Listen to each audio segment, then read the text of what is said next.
Meus amados, queridos irmãos, a paz do Senhor Jesus Cristo, que Deus abençoe a sua vida poderosamente, que a graça, a misericórdia de Deus esteja sobre você, sobre a sua família, sobre a sua casa. Hoje, quinta-feira, dia 30 de dezembro, logicamente nós teríamos nossa reunião, semanalmente, seria hoje na quinta-feira às 19h30, mas como amanhã será o culto da virada, achei por bem dispensar os irmãos, para que os irmãos pudessem ficar um pouquinho ainda com a sua família.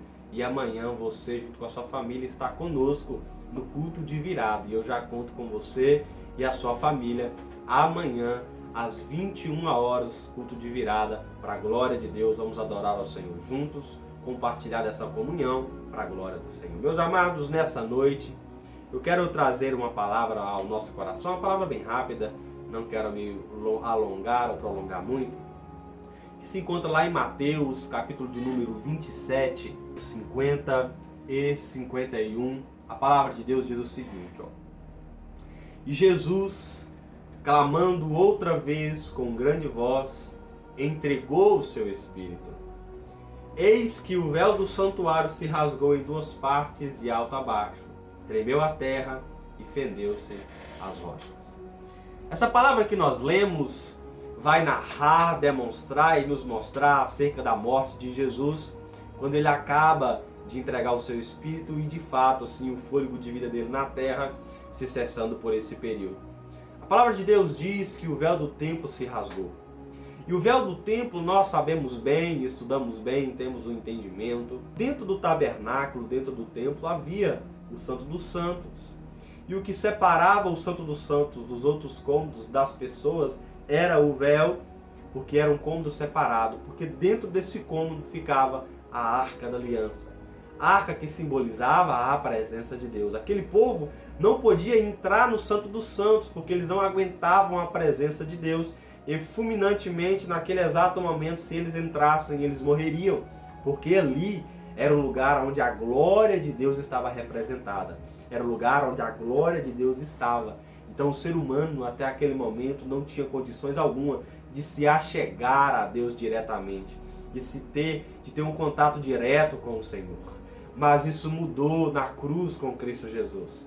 Quando Cristo entrega o seu Espírito como forma de um sacrifício vivo por mim e por você, esse véu é rasgado. Agora eu e você temos contato direto ao Pai. Eu e você temos contato direto ao Senhor. A arca simbolizava a presença. Mas com a morte de Jesus Cristo, essa presença foi ainda mais estendida pelo sangue de Jesus. Eu e você agora temos contato direto ao Senhor. Por isso, meu amado irmão, a presença de Deus na nossa vida, ela é importante. Primeiro porque ela custou muito caro, custou o sangue de Jesus. Nós não tínhamos acesso direto a Deus, mas agora, pelo sangue de Jesus, nós somos justificados, limpos, edificados por Ele. Agora temos acesso direto ao Pai. Por isso, nada, meu irmão, é mais importante do que a presença de Deus na minha e na sua vida. Nada é mais importante do que ter conosco a presença de Deus. O nosso emprego não é mais importante. A nossa casa não é mais importante.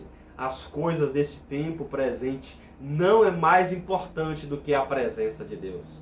Primeiro, Deus, Ele entrega o seu Filho por amor de nós. Isso é um preço incalculável, irmãos. A presença de Deus vale muito. Por isso que para nós a presença de Deus ela é importante. Só que o que nos separa da presença de Deus é o pecado. É necessário que eu e você então levamos uma vida de retidão. Porque quando temos uma vida de retidão com o Senhor, a presença de Deus se manifesta em nós. Porque não adianta nós apenas sermos salvos, sermos crentes, nós precisamos viver uma vida de santificação. Porque sem santificação nós não vemos ao Senhor. E sem a santificação não há a manifestação da presença do Senhor em nós. Por isso não adianta ter apenas o templo. Não adianta ser apenas um templo. Não adianta ter muitas pessoas, não adianta ter muita coisa, ou não adianta ter algo que simboliza a presença. Se realmente nós não tivermos a presença, nada adianta. A minha comunhão com o Senhor depende muito da minha e da sua santificação. Em 2 Samuel vai narrar um evento onde o povo de Israel estava em guerra com os filisteus. E o povo vai para a peleja, vai para a guerra. Só que eles perdem a guerra, voltam para a tenda tristes e chateados porque tinham perdido aquela batalha. E os anciões que estavam ali se lembram de quê? Da presença de Deus, se lembram da Arca da Aliança. E eles exclamam e dizem, olha, vamos lá buscar, pedir para trazerem a Arca da Aliança, porque se a presença de Deus estiver no meio de nós, se a Arca da Aliança estiver no meio de nós, nós vamos vencer essa guerra. Só que eles se esqueceram que Deus ele é justo e ele anda em justiça. Não adiantaria nada ter algo que simbolizasse a presença de Deus se aquele povo não vivesse ou se não estivesse em retidão com o Senhor. E era exatamente isso, aquele povo tinha se desviado da presença de Deus, não estavam mais preservando os princípios de Deus, porque Deus é Deus de princípio.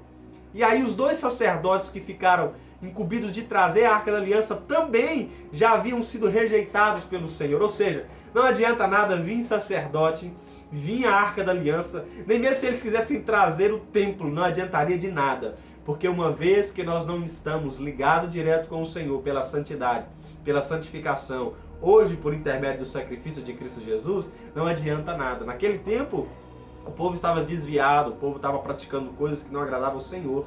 E eles levaram a Arca da Aliança. Quando a Arca da Aliança chega no arraial deles, eles fazem festa, gritam, e os filisteus escutam aquela gritaria e começam a ficar com medo, porque eles descobrem que era a presença de Deus.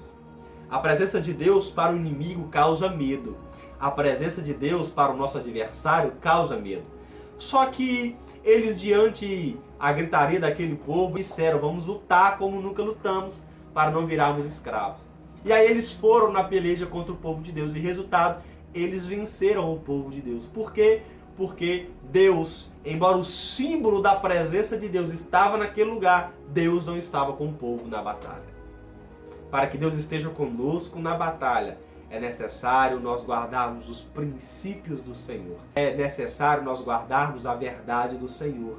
E nós sermos e vivermos uma vida em santificação, no processo dessa santificação, em tudo agradando ao Senhor, para que a presença dele esteja no meio de nós, e ela estando no meio de nós, ela vá na nossa frente e nos garanta a vitória. Porque senão, nós seremos derrotados no caminhar, seremos derrotados na nossa vida, e não adianta fazermos nada, porque se de fato a presença de Deus não estiver conosco, a gente não consegue fazer nada. Jesus disse, sem mim nada podeis fazer. Por isso, meus queridos, nesse novo ano que está chegando, não faça apenas promessas, mude de fato. Não faça apenas promessa, mas tome decisões, tome escolha. Tira o que precisa tirar, arranca o que precisa arrancar, para que o seu 2022 seja um 2022 diferente. E você que ainda não tem esse contato com Jesus, ainda não recebeu essa graça, é tempo e é oportunidade de você iniciar um 2022, primeiro, aceitando a Jesus como seu suficiente e único Salvador, e assim vivendo vida nova nele, com ele, para que a sua vida seja dele, e em tudo o nome dele seja glorificado através de você. E que esta palavra fique no seu coração. Não adianta a gente querer ter sonhos, ter projetos, ter planos, sem o Senhor conosco e na nossa frente, nós não vamos conseguir. Não adianta acharmos que só o simbolismo da presença resolve, porque não resolve. A presença de Deus tem que estar. Não adianta termos dinheiro, não adianta termos bens materiais, não adianta confiar em coisas terrenas, porque nada disso significa alguma coisa. Lembra? Os sacerdotes, os dois sacerdotes, levaram a arca, a presença de Deus, ou o simbolismo da presença de Deus, no meio do arraial do povo, mas mesmo assim, Deus não estava com o povo naquela peleja. Por isso, não adianta ter um templo, não adianta ter um título, não adianta ter diploma pendurado, se a presença de Deus não estiver conosco de fato, nada vai para frente ou nada tem um significado. Antes de tudo isso, de título, de posição, de valor financeiro, de emprego bom, de salário bom, de estabilidade, primeiro é necessário termos a presença de Deus, porque é a presença de Deus é que nos garante um futuro, é a presença de Deus que continua nos garantindo a vida eterna. Que Deus em Cristo Jesus abençoe a sua vida poderosamente. Fique com essa palavra ao seu coração que em tudo você venha se santificar para o Senhor, lembrando que tudo é dele, é para ele e a glória sempre é dele. Tenha uma noite abençoada. Fique com o Senhor Jesus.